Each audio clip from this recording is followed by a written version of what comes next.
Algunas escenas de este programa han sido recreadas.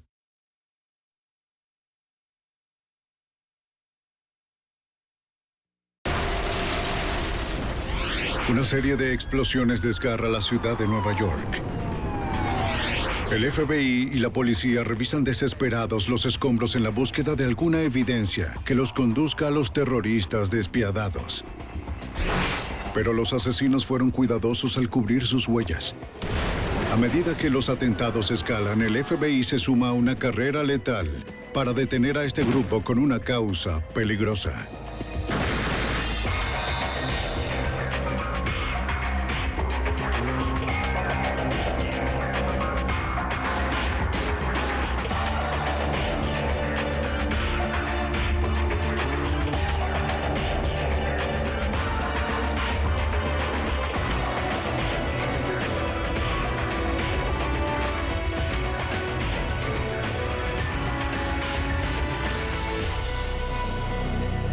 Los archivos del FBI. A finales de los 70 y principios de los 80, un movimiento legítimo de independencia puertorriqueña se afianza en los Estados Unidos. Pero un grupo terrorista conocido como FALN era el sospechoso de realizar una serie de atentados en las principales ciudades. Soy Jim Kallstrom, exdirector del FBI en Nueva York. Los terroristas eran inteligentes, organizados, letales, e hicieron lo posible para ocultar sus identidades. Los agentes estaban decididos a atraparlos antes de que volvieran a atacar de nuevo. Causa peligrosa. Ciudad de Nueva York, 26 de octubre de 1974. Justo antes de la medianoche, 5 explosiones sacuden a Manhattan. Los oficiales de policía se dirigen a las respectivas escenas del crimen.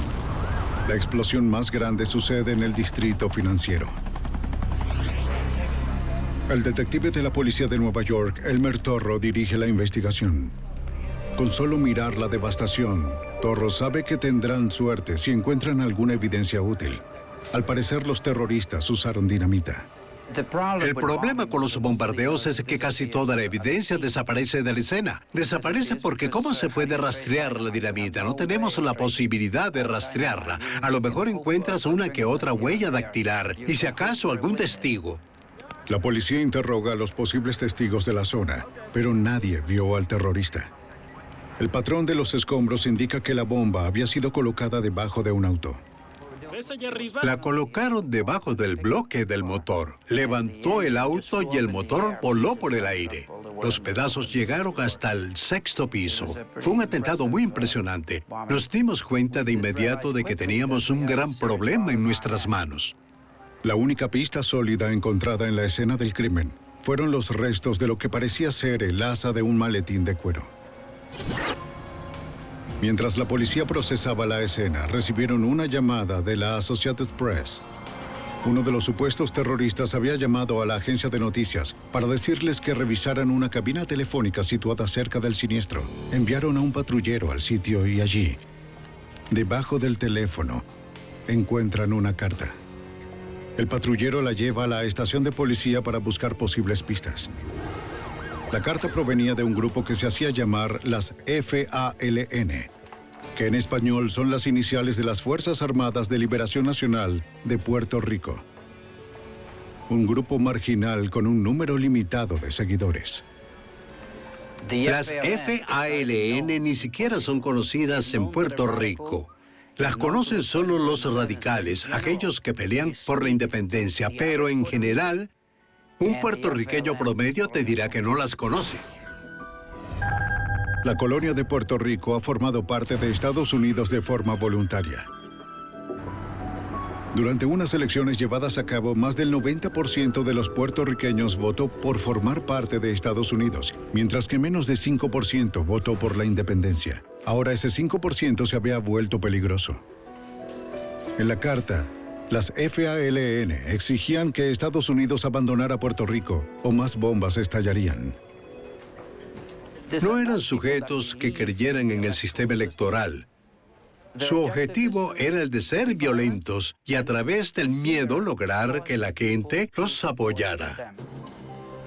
Lo que comenzó con la investigación sobre el estallido de una bomba era ahora un ataque terrorista.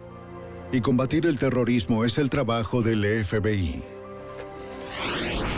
La policía de Nueva York se dirige a sus oficinas, donde el detective Torro informa al agente especial del FBI, Don Wofford, sobre la evidencia encontrada en los sitios de los atentados. La evidencia revelaba que se trataba de un explosivo de dinamita de alto poder con algún tipo de detonador que era lo único que haría explotar los cartuchos. Había un montón de escombros que indicaban que se había usado un reloj como dispositivo de sincronización, además de varios restos de baterías utilizadas para completar el circuito. Los escombros indicaban que el artefacto estaba en una especie de bolso, pues se encontraron piezas del asa. No era mucho para seguir, pero era todo lo que tenían los investigadores para poder continuar. Intentaron encontrar al fabricante del asa. Tal vez así podrían determinar quién había comprado el maletín. Esto es de las... En ese momento dirigen su atención a un comunicado que exigía que Estados Unidos abandonara Puerto Rico y que liberara a 5 terroristas puertorriqueños de una prisión federal. Los terroristas estaban tras las rejas desde 1950. Décadas atrás, el 1 de noviembre de 1950, 2 sujetos puertorriqueños armados trataron de asesinar al presidente Harry Truman y fallaron. 2 policías de Washington, D.C. resultaron heridos de gravedad en el atentado, donde también murieron un policía y uno de los terroristas. El criminal que sobrevivió fue sentenciado a cadena perpetua. 3 años después, 4 puertorriqueños a favor de la independencia también fueron encarcelados por abrir fuego en la Cámara de Representantes. Por tal motivo, el detective Torro y el agente Wofford suponían que los amigos o la familia de estos 5 terroristas podían estar detrás del nuevo grupo. Tenía la esperanza de que, al trabajar en los antecedentes y el estado actual de esos 5 presos políticos, podía obtener alguna pista. Así que fuimos tras cada uno de ellos. Revisamos sus listas de correo, al igual que las personas que los visitaban. Al mismo tiempo, la policía de Nueva York y el FBI le seguían la pista a cualquier activista puertorriqueño que tuviera un historial de fomentar la violencia. Un mes después del atentado, la policía de Nueva York recibe una llamada relacionada con un cuerpo abandonado en un edificio del Harlem hispano. En su primer día de trabajo, el oficial de policía novato de Nueva York, Ángel Poggi, se dirige al sitio para investigar. El oficial Poggi, de ascendencia puertorriqueña, estaba orgulloso de haber ingresado a una de las mejores policías, la de la ciudad de Nueva York. Colocaron una trampa explosiva en la puerta que lo hizo volar hasta la calle, acabando así con su carrera. Aunque el oficial Poggi sobrevivió a la explosión, perdió la vista de su ojo derecho. Y cuando la policía revisó a fondo el edificio, no encontró ningún cuerpo. La llamada telefónica había sido una mentira para atraer a la policía hacia una trampa mortal. El escuadrón antiexplosivos recupera algunos restos de la explosión. Además del asa de otro bolso, determinan que esta bomba era de dinamita al igual que la anterior. A partir del patrón que dejó la explosión, sospechan que lo más probable era que la hubieran colgado en la parte de atrás de la puerta, tal vez dentro de un bolso. A través de otra llamada telefónica, la policía recibe un comunicado de las FALN, donde se atribuyen orgullosas el crédito del atentado del oficial Poggi. Para la policía de Nueva York, esta investigación se había vuelto un asunto personal. Estaban luchando por la independencia de Puerto Rico y el primer policía mutilado resultó ser puertorriqueño, un joven de Puerto Rico. Cuando irrumpen en tu casa, reaccionas de forma diferente. Sabíamos que teníamos una guerra entre manos. El comunicado señala que el atentado es una venganza por la muerte de un oscuro poeta de Puerto Rico, Martín Tito Pérez. Si te refieres al nombre de Martín Tito Pérez en el Harlem hispano, lo más probable es que mucha gente supiera quién era, pero en el resto de Manhattan de seguro que nadie sabría quién es, excepto el mismo terrorista. Por eso supimos que había una conexión con el Harlem hispano. 2 días antes, la policía había fotografiado a un sujeto puertorriqueño en el Harlem hispano, que entregaba algunos panfletos donde acusaba a la policía de haber asesinado a Martín Pérez en prisión. Aunque la versión oficial de la muerte de Pérez fue suicidio, el activista instaba a una venganza violenta contra la policía. Su nombre era William Morales. ¡Lo asesinaron! William Morales era un activista del Harlem hispano, uno de esos sujetos que luchaban por la independencia y que estaba presente en cada protesta o lo que fuera. Era un personaje activo dentro del movimiento independentista de Puerto Rico. ¡Policía de Nueva York! ¡Al poeta! ¡Lo mataron! Aunque Morales parecía sospechoso, la policía no tenía suficiente evidencia como para interrogarlo. ¡Mataron al tío Pérez! La búsqueda de cualquier persona que supiera algo sobre el atentado que incapacitó al oficial Poggi continuaba. Pero no encontraron nada. Mientras la investigación se estancaba, las FALN apuntaban a una taberna histórica en el corazón del distrito financiero de Nueva York. No podemos esperar 5 minutos. Los terroristas subían las apuestas por su causa letal.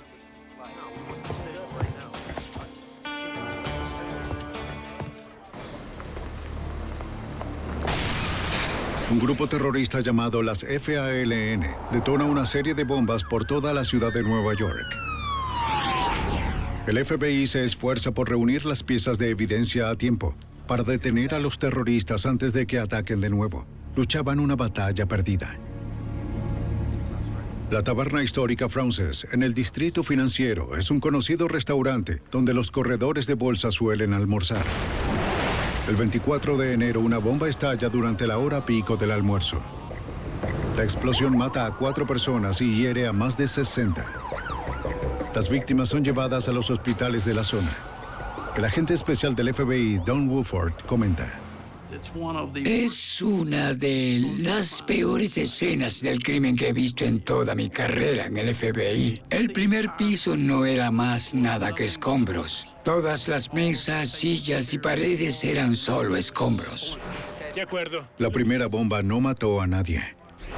La segunda apuntó a un solo individuo.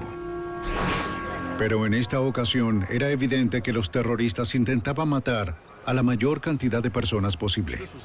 Hablamos de una bomba en pleno mediodía. No era la de las 3 de la mañana ni la otra colgada en un edificio abandonado. Fue una bomba colocada en un restaurante lleno de gente. Era una escena que el agente especial Rick Hahn nunca olvidaría. Las calles estaban mojadas por las mangueras que limpiaron la sangre de las personas heridas y de quienes murieron en el siniestro. Ver una escena así me impactó de tal forma que de verdad quería asegurarme de resolver estos casos. En el lugar de la explosión, los investigadores encontraron de nuevo el asa de un maletín similar al de los atentados anteriores. Los testigos declararon, cada uno por separado, que minutos antes de que la bomba explotara, un sujeto sospechoso abandonó el maletín. No estaba vestido para estar al mediodía en la taberna Frances con los corredores de bolsa. Parecía haber ido al sitio equivocado, pero ¿por qué dejar abandonado el bolso? No fue que presionó el detonador según los testigos, solo lo dejó. Esa cosa, la bomba estaba activada y podía contener 20 o 30 cartuchos de dinamita. Hablamos de un sujeto que caminaba por Manhattan con una bomba de dinamita y esto requiere dedicación. Y su cabello estaba... Los testigos colaboraron con un retratista de la policía para realizar un retrato hablado del sospechoso. Era evidente que este grupo se volvía cada vez más peligroso y el FBI intensificaba sus esfuerzos. Disculpe, tengo este retrato hablado. Me gustaría que... El FBI distribuyó el retrato hablado por toda Nueva York. Pero los investigadores no podían encontrar a nadie que coincidiera con la descripción. En el laboratorio, los expertos revisan la poca evidencia física que tienen. Se enfocan en los comunicados dejados en cada sitio que describen las exigencias del grupo terrorista. Su objetivo era asesinar a ejecutivos de las corporaciones estadounidenses y se referían a este asunto en el comunicado. Las corporaciones eran percibidas en aquella época como parte de la compleja industria militar y por eso atacar a las corporaciones podía ser tan bueno como atacar al gobierno de Estados Unidos. Los expertos del laboratorio confirman que los 3 comunicados de las FALN tenían el mismo papel, la misma tipografía y membrete. No era suficiente para poder continuar. Descubrimos, para nuestro pesar, que todo lo referente a los comunicados, el papel, la tinta, tipo de letra, el formato, y el logotipo podían adquirirse en sitios distintos de Manhattan. Y como ya saben, Pero las asas de los bolsos sí ofrecían a los técnicos de laboratorio una pista alentadora. Los bolsos utilizados para esconder las bombas eran de un mismo modelo realizado por un mismo fabricante. lo hace un fabricante. Podía ser el avance que los investigadores necesitaban. El FBI contacta al fabricante para obtener la lista de cada una de las tiendas que vende los bolsos en Nueva York. Durante las semanas siguientes, los investigadores visitan cada una de las tiendas donde muestran el retrato hablado. Pero nadie parece reconocer al sospechoso. No lo he visto. Los atentados continúan. 3 meses después del atentado en la taberna Frances, otro comunicado de las FALN se atribuye las 4 bombas que estallaron después de la medianoche en el centro de Manhattan. Entonces, a 1.287 kilómetros de distancia en Chicago, sucedía lo inimaginable. Unas bombas explotan en 2 bancos y un comunicado de las FALN se atribuye ambos atentados. Los terroristas ahora son una amenaza nacional. En la oficina del FBI de Nueva York, los investigadores comparan los comunicados de Chicago con los comunicados anteriores de las FALN. Distribúyelos. Al recibir el comunicado, supimos de inmediato por el membrete que era similar al de los anteriores. De hecho, se trataba de la FALN. Pueden ver que Esto ofrecía a los investigadores un nuevo ángulo del caso. había una nueva teoría que surgió de todo esto, y es que no podíamos encontrarlos en Nueva York porque de hecho se trataba de un grupo con sede en Chicago. El FBI contacta al agente especial William Dyson de la oficina de campo de Chicago. Esta era la primera vez que Chicago se vinculaba con un grupo llamado las FALN. Nueva York tiene una gran población puertorriqueña y por eso pensábamos que los ataques sucederían en esa ciudad. Ahora Chicago aparecía en la escena. Contactamos a Nueva York para preguntarles, ¿tienen alguna evidencia o pista? ¿Para dónde vamos? De alguna forma, las FALN se comunicaban y viajaban entre Nueva York y Chicago. El FBI y la policía revisan de nuevo su lista de sospechosos. Podíamos investigar a nuestra gente en Nueva York para ver qué clase de conexión tenían en Chicago. Si es que viajaban allá, llegaba algún visitante de Chicago, o más bien el viaje era al revés. Y si veíamos a la gente de Chicago en Nueva York, ¿tendríamos otro atentado? Los investigadores determinaron que varios de los activistas de Puerto Rico que habían estado bajo vigilancia en Nueva York tenían alguna relación con Chicago. Teníamos a toda la gente que nos interesaba bajo vigilancia las 24 horas. Y con eso quiero decir que íbamos tras ellos a donde fueran. Pasábamos semanas y semanas en la calle, pero no pudimos llegar al siguiente nivel. La vigilancia no estaba funcionando y el terror continuaba. 9 meses después del atentado a la taberna Frances, otras bombas estallan en Nueva York. Pero en esta ocasión también explotan en los centros financieros de Chicago y Washington, D.C. De nuevo, las FALN se atribuyen los atentados. Luego del ataque, las fuerzas del orden de Chicago y los guardias de seguridad corporativa responden con una búsqueda a fondo en los predios de los edificios afectados. Afuera de la sede corporativa de una compañía petrolera, los guardias encuentran un ramo de flores sospechoso vinculado a las FALN. Descubren 14 rosas de gran calidad como las que regalas el Día de la Madre o algo por el estilo. Dentro de estas rosas había una bomba. Un policía experto en bombas la desactiva. Ahora, por primera vez, los investigadores tendrían la oportunidad de examinar una bomba de las FALN sin explotar, que podría ofrecer muchas pistas sólidas. Un experto del laboratorio criminal toma los números de identificación única, ubicados en los cartuchos de dinamita, y los rastrea hasta un proyecto de una represa de Nuevo México, pero el rastro se detiene allí. Ninguna dinamita había sido reportada como robada. En vista de que la pista no condujo a nada, los investigadores deciden hacerle seguimiento al ramo de rosas. Teníamos que encontrar la floristería, pero hay cerca de 800 en la zona de Chicago. Visitamos cada una y cuando digo que lo hicimos me refiero a las fuerzas del orden, no solo al FBI. Nos dividimos el trabajo, pero no determinamos de dónde venían las rosas.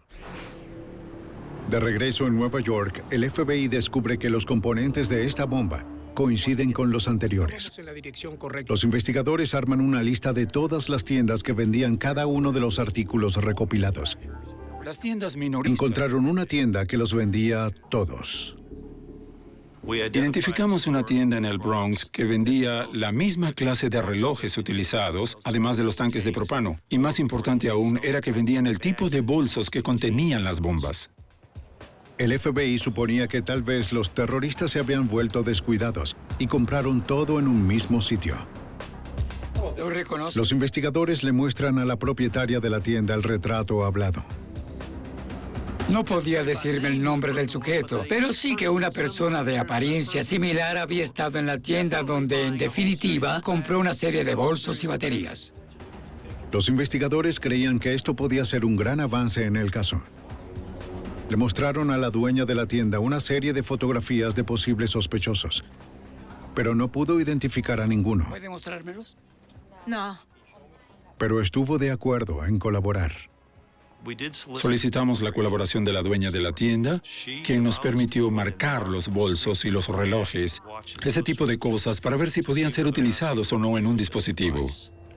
Estas marcas podrían sobrevivir a la explosión y confirmar que los artículos fueron comprados en su tienda.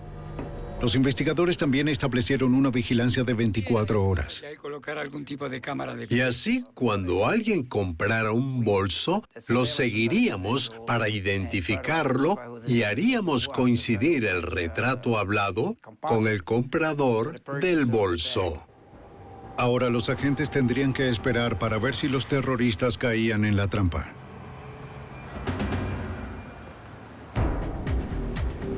En Nueva York, un grupo de terroristas llamados las FALN coloca una serie de bombas matando a 4 personas e hiriendo a más de 60. Entonces esparcen una ola de terror a otras ciudades estadounidenses que incluyen Washington, D.C. y Chicago. El FBI había estado luchando por encontrar alguna pista del grupo. Descubren que artículos similares a los utilizados para fabricar las bombas se venden en una tienda del Bronx. Los agentes establecen un sistema de vigilancia en la tienda, pero meses después siguen sin encontrar nada. Tal vez los terroristas habían almacenado suficientes suministros o pudieron darse cuenta de que los vigilaban y una vez más estaban un paso adelante de los investigadores. Meses después del último atentado, el caso toma un giro inesperado en Chicago. La policía de esta ciudad recibe un dato curioso. Un informante reportó que un sujeto intentaba vender cartuchos de dinamita a pandillas callejeras en un garaje. El oficial que respondió al reporte escucha un martilleo y ve a un sujeto que intenta abrir un baúl.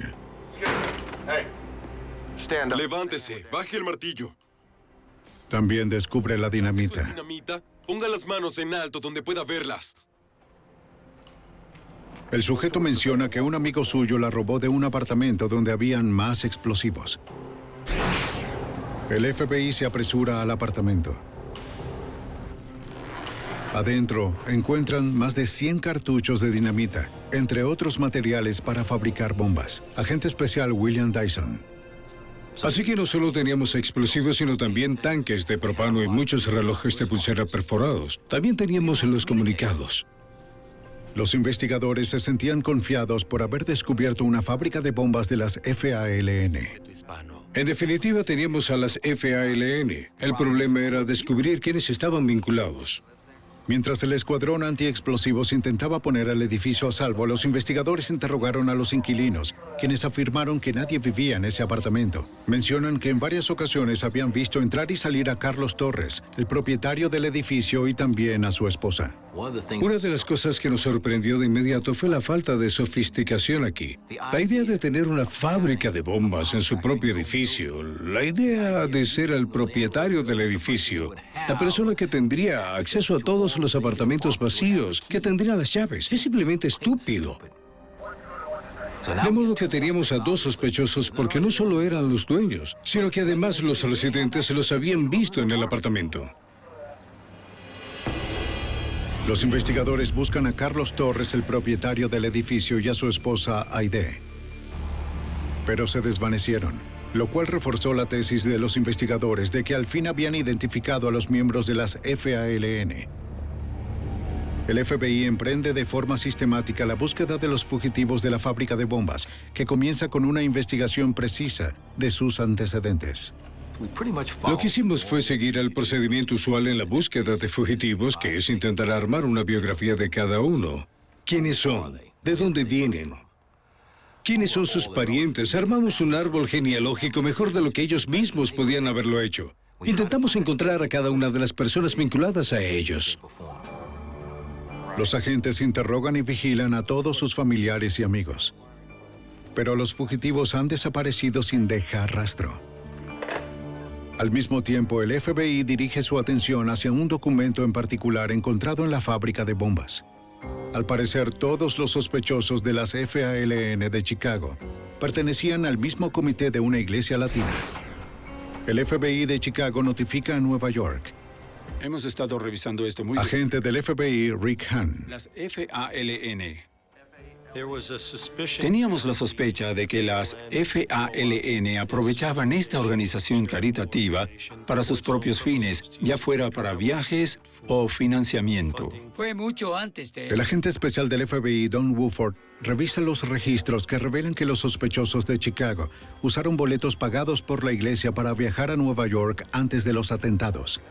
Había muchos viajes de ida y vuelta, financiados por la organización, que supuestamente eran préstamos o subvenciones para emprender actividades en el vecindario de tipo comunitario, tales como Biblias y libros de cánticos en español en una iglesia de la comunidad hispana, ese tipo de cosas.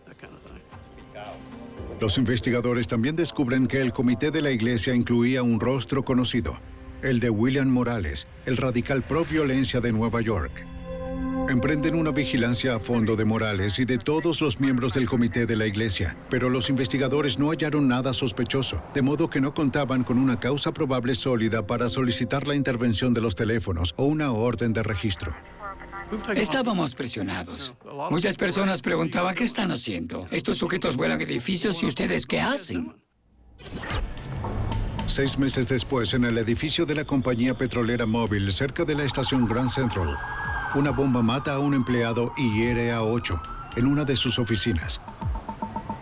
Ella entró y colgó el paraguas. El FBI y la policía de Nueva York llegan para interrogar a los testigos. ¿Que haya pasado por alto? No. Una mujer a cargo de los formularios de solicitud de trabajo afirma que vio a la terrorista.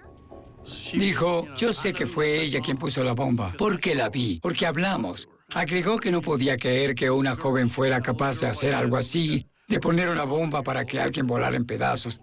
Pero la vi, fue ella. Era solo una niña. La testigo dijo haberla visto con un paraguas cerrado que parecía inusualmente pesado. Sabía que cuando colgara el artefacto y se fuera, alguien resultaría herido. En aquella silla de allá. La sospechosa tomó un formulario de solicitud de trabajo. Escribió con prisa un nombre y una dirección. La bomba hacía tic-tac justo al lado y por eso quería irse rápido. Creo que me la llevaré. La sospechosa intentó salir, pero la encargada no permitió que se llevara el formulario consigo. Minutos después, la bomba estalló y decapitó al sujeto que se encontraba cerca, quien recibió toda la fuerza de la explosión. Nadie más murió. Sé que podría reconocerla porque la vi y hablé Los con investigadores se llevan la solicitud con la esperanza de que la sospechosa hubiera dejado alguna huella digital. Si la encontraban, sería la primera evidencia sólida para identificar a los terroristas.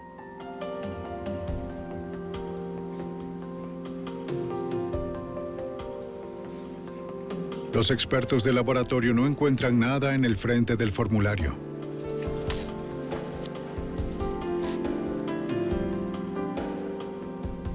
Pero en el reverso descubren lo que estaban buscando. Una sola huella dactilar. Pertenecía a Aide Torres, la esposa de Carlos Torres, propietario de la fábrica de bombas de las FALN, recientemente descubierta en Chicago. La policía de Nueva York emite una orden de arresto en su contra, bajo el cargo de asesinato en segundo grado. Luego de una acusación del gran jurado, su esposo Carlos es incorporado a la lista de los 10 más buscados por el FBI. Ahora los agentes cuentan con la identificación de los sospechosos, pero intentan hallar alguna pista que les indique dónde se esconden antes de que ataquen de nuevo.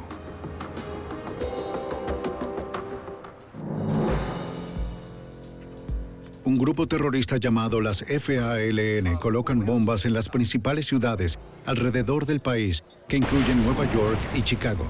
Matan a 5 personas y hieren a más de 80.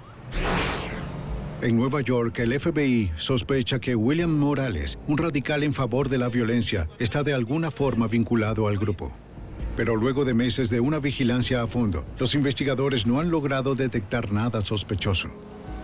Al final, el FBI le pregunta a Morales si podría hablar con ellos. Quiero una respuesta. De manera sorpresiva, él concuerda.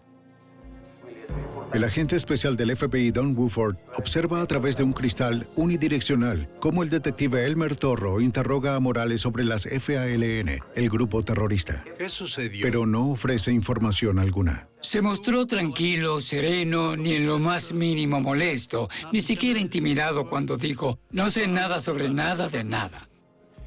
Los investigadores buscan algún indicio de que solo fuera una buena actuación. Mi posición era que se trataba de un jugador. En definitiva, de un jugador. Tal vez era solo un jugador de las ligas menores, pero en verdad un jugador. Está bien, gracias, William, por tu... Los investigadores mantienen sus sospechas sobre Morales. Y entonces... Pero sin la suficiente evidencia, tienen límites legales sobre qué tan lejos pueden llegar con el interrogatorio. 2 meses después, en Queens, Nueva York, los bomberos responden a la explosión de un apartamento, donde encuentran otro comunicado de las FALN. El agente del FBI, Woodford, llega a la escena justo cuando los paramédicos salían del apartamento con un sujeto herido de gravedad. El agente Woodford cree que puede ser uno de los sospechosos de las FALN e intenta identificarlo, pero su rostro presentaba heridas profundas y sus manos estaban desgarradas por la explosión. Debemos seguir. Dentro del apartamento, los investigadores encuentran 3 bombas pequeñas de fabricación casera. La evidencia sugiere que una 4ª bomba estalló mientras la armaban, lo cual explica las graves heridas en las manos del sujeto. Los investigadores descubren una fotocopiadora y papel de imprimir con el logotipo de las FALN. También encuentran una gran reserva de explosivos.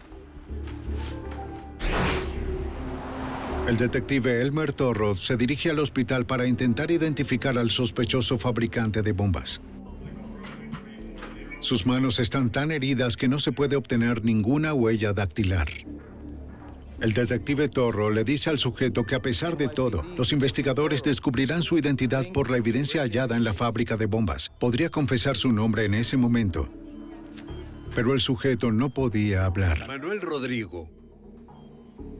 Llevé un montón de nombres de sospechosos conmigo y al mencionar a William Morales, asintió sin tener que decir una sola palabra. Se identificó a sí mismo. El detective Torro creía que había capturado al fabricante de las bombas de las FALN. Torro lo presiona para obtener información sobre el grupo terrorista. Pero puedo ayudarte. Pero Morales se rehúsa a cooperar. 9 meses después, Morales va a juicio por imprudencia temeraria y posesión de armas peligrosas. Morales no peleó, reclamó su estatus de prisionero de guerra sin defensa, lo cual es ideal para la fiscalía. El juez lo sentencia a 89 años. La policía traslada a Morales al área carcelaria del Hospital Bellevue para que le coloquen unas manos artificiales antes de su traslado a prisión. De modo increíble, se las arregla para escapar, a pesar de que los guardias de la policía custodiaban el corredor. Los investigadores se dirigen a la habitación de Morales en el hospital. Mi reacción inicial fue que se trataba de una broma. Sí, seguro, de acuerdo, seguro que se escapó.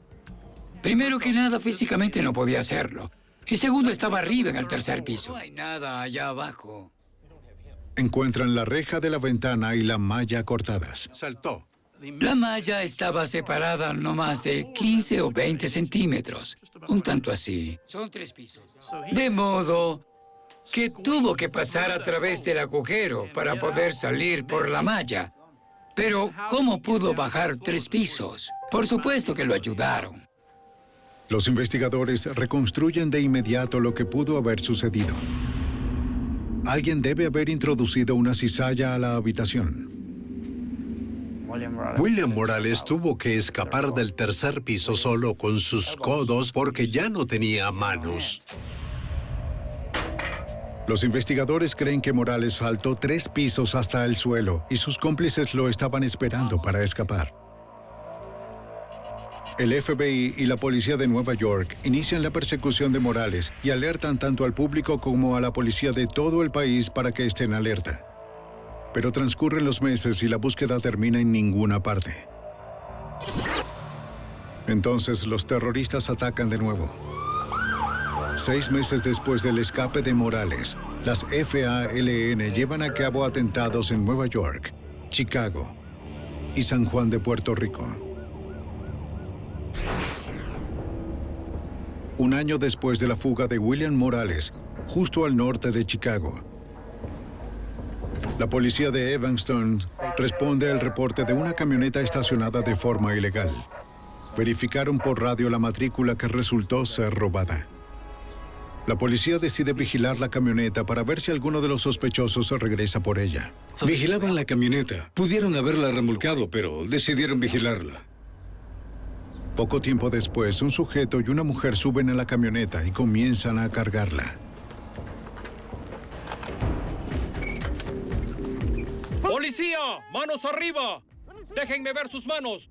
¡Déjenme ver sus manos! ¡Dense vuelta! ¡Quietos! ¡Quédense donde... Los oficiales confrontan a los 2 sospechosos y descubren varios rifles.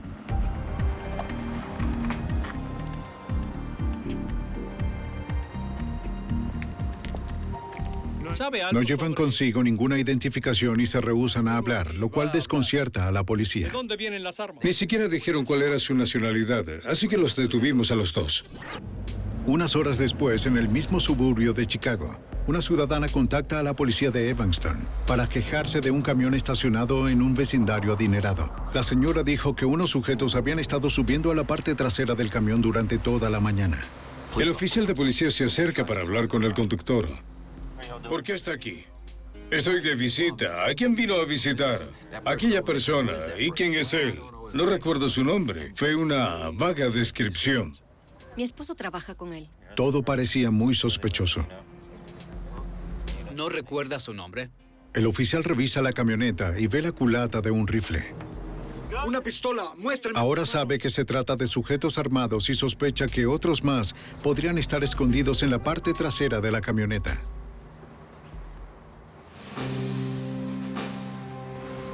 ¡Salga del vehículo!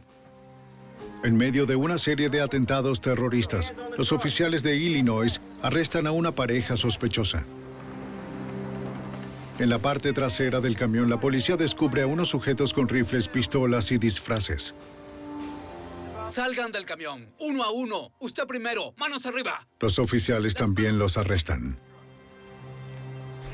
Sí, aquí tengo 9 identificaciones. La policía de Evanston toma las fotografías y huellas dactilares de los prisioneros.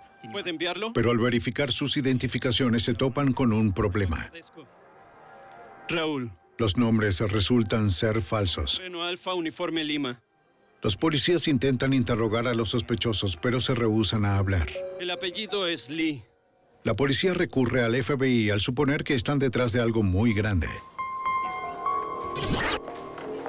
El agente especial del FBI, William Dyson, observa a los prisioneros y de inmediato reconoce a uno de ellos como un importante terrorista de las FALN. Tengo la ficha de los 10 más buscados y pude reconocerlo, es decir, era Carlos Torres. El agente Dyson también reconoce a otros prisioneros como miembros de las FALN. Era como si estuviera viendo el colaje que tenía encima de mi escritorio de todos estos sujetos buscados. Así que teníamos a las FALN. Pudimos identificarlos. Estas son las FALN.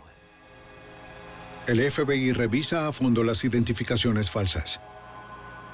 Por experiencia previa, saben que los delincuentes que utilizan una identificación falsa con frecuencia incluyen una dirección real para que funcione como válida. Los agentes descubren que varias de las identificaciones tienen la misma dirección en Chicago. El FBI y la policía de Chicago rastrean la dirección donde encuentran materiales para fabricar bombas, entre evidencias de las FALN. Con base en la información de los terroristas capturados, los agentes realizan redadas y desmontan las bases de operaciones de las FALN en las respectivas direcciones de Milwaukee, Nueva York y Nueva Jersey. 6 años después del inicio de los atentados, un jurado federal encuentra culpables a los terroristas capturados de conspiración sediciosa, violación de armamento, transporte interestatal de vehículos robados, entre otros cargos. Pero el más notorio líder de las FALN, William Morales, seguía libre. Un grupo nuestro se reunió y... Justo antes de la sentencia, uno de los miembros de las FALN decide cooperar a cambio de una sentencia reducida. Dijo que 11 de los terroristas del grupo estaban en Evanston, con la intención de robar una camioneta blindada para financiar más atentados. También menciona una reunión en un refugio de Milwaukee. Así es como vamos a... Ahí está la... Habían tenido una reunión en la que planificaron todo y el sujeto que la lideraba llevaba puesta una máscara para que no pudieran reconocerlo, pero no tenía manos. De modo que de inmediato supimos que era William Morales. Entramos por aquí. El líder fanático William Morales había perdido ambas manos años atrás mientras fabricaba una bomba.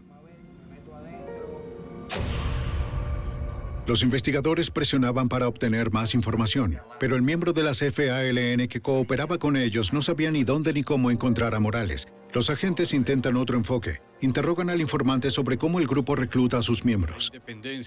Teníamos que saber cómo reclutaban miembros para el grupo y una vez que lo supiéramos, podríamos ir tras ellos. Los investigadores descubren que las FALN reclutan a sus miembros en las filas de los puertorriqueños radicales. Y que cualquiera que se les uniera debía abandonar toda actividad política con la intención de poder mantener un bajo perfil. Con esta pauta en mente, el agente especial del FBI, Rick Hahn, revisa cientos de archivos de radicales de Puerto Rico. Se trata de un gran esfuerzo para identificar al resto de los terroristas de las FALN. Buscábamos sujetos que hubieran dejado de asistir a mítines, protestas o cosas por el estilo, pero que de cierta forma ya se hubieran dado a conocer y nos centramos en ellos para vigilarlos.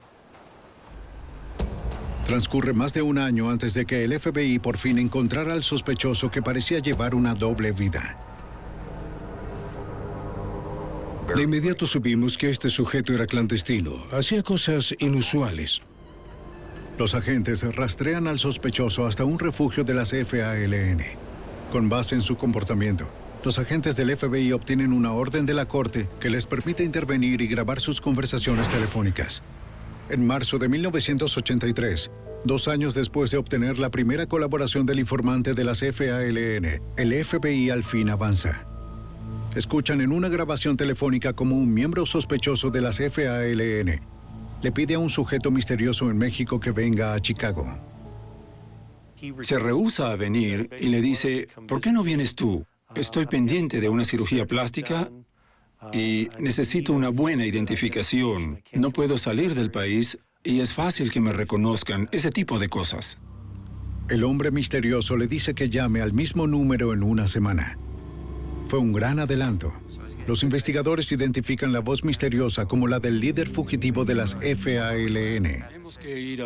Por el tono de su voz, estábamos casi seguros de que se trataba de William Morales. Era la primera vez que el FBI escuchaba la voz de Morales desde su audaz escape de la custodia de la policía de Nueva York 4 años antes.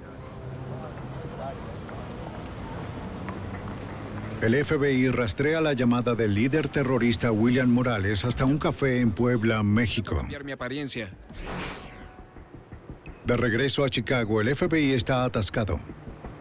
Absolutamente. No tienen jurisdicción en México. Los agentes planean continuar con las grabaciones para arrestar a Morales cuando intente regresar a los Estados Unidos. Pero como Morales tal vez se hizo una cirugía plástica y pudiera haber cambiado su apariencia de forma significativa, los agentes solicitan a los federales mexicanos que lo fotografíen en secreto. Agente especial Rick Hahn. Los federales se dirigen al café donde encuentran a Morales sentado en una de las mesas. ¿Qué le sucedió? Morales se había mutilado ambas manos de forma severa mientras fabricaba una bomba. No podía protegerse y tampoco disparar un arma. El FBI advierte a los federales que tal vez podría estar acompañado de un guardaespaldas armado. Agente especial Don Woodford.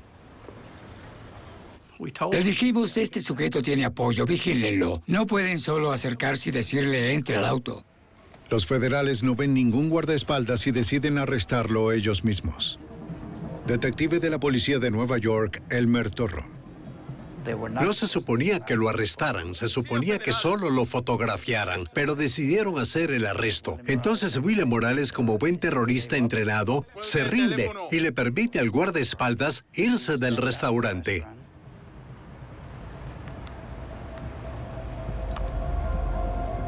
¡Vete de aquí! ¡Vete de aquí! ¡Vete de aquí! El guardaespaldas abre fuego, dispara a los federales, hiriendo a uno de gravedad. El otro federal devuelve los disparos y mata al guardaespaldas.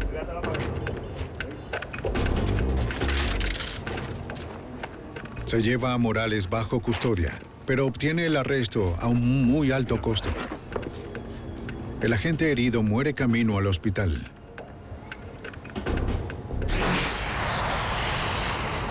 El detective de la policía de Nueva York, Elmer Torro, vuela de inmediato a México para interrogar a Morales y organizar su regreso. No. Por haber estado bajo custodia y haber matado a un oficial de policía, es probable que Morales hubiera sufrido algún tipo de tortura por parte de los federales allá. Morales saluda al detective Torro como si fueran amigos de mucho tiempo. Estaba feliz de verme y me dijo, siempre lo recuerdo. Elmer, quiero regresar contigo. Llévame contigo. El detective Torro le dijo que prepararía los papeles y Morales prometió firmar. Firmaré lo que sea, solo llévame contigo. Está bien, lo haré. Una vez que la policía mexicana se entera de que Morales regresará a los Estados Unidos, le dan un mejor trato para evitar un posible escándalo. Ve por ellos. De vuelta al hotel, el detective Torro llama al FBI con la increíble noticia sobre Morales. Intentar hacer algo en México no es fácil, pero ahora él decía que quería regresar. Afirmábamos, gracias, señor. Está bien, hablamos. Dejen que regrese. Pero no fue tan simple. De repente pongo las noticias de las 6 de la mañana y ahí estaba el bastardo denunciándonos. Morales aparece en televisión rodeado de abogados radicales de Cuba, Estados Unidos y México. Ahora condena con ira a los Estados Unidos. En ese momento tenía todo un grupo de abogados de todas partes. Los de Cuba eran unos abogados muy poderosos y una vez que estuvo bajo su protección, ya no necesitaba más a Elmer Torro. Tampoco quiso regresar de nuevo. El detective Torro se da cuenta de que Morales lo usó para obtener un mejor trato en la cárcel, mientras esperaba a que llegaran sus abogados. En los meses siguientes, Cuba se vale de su influencia y dinero para liberar a Morales. Él está en una playa de Cuba, en Cienfuegos, creo. Pero tarde o temprano el gobierno de Fidel Castro terminará y entonces tal vez veremos de nuevo a Morales. Con Morales en exilio permanente y los otros miembros clave tras las rejas, el reino del terror de las FALN por 8 años llegaba a su fin. El FBI y la policía, a través de un dedicado trabajo investigativo y una paciente vigilancia a largo plazo, derrotaron a uno de los grupos de terror doméstico más letales en la historia de Estados Unidos.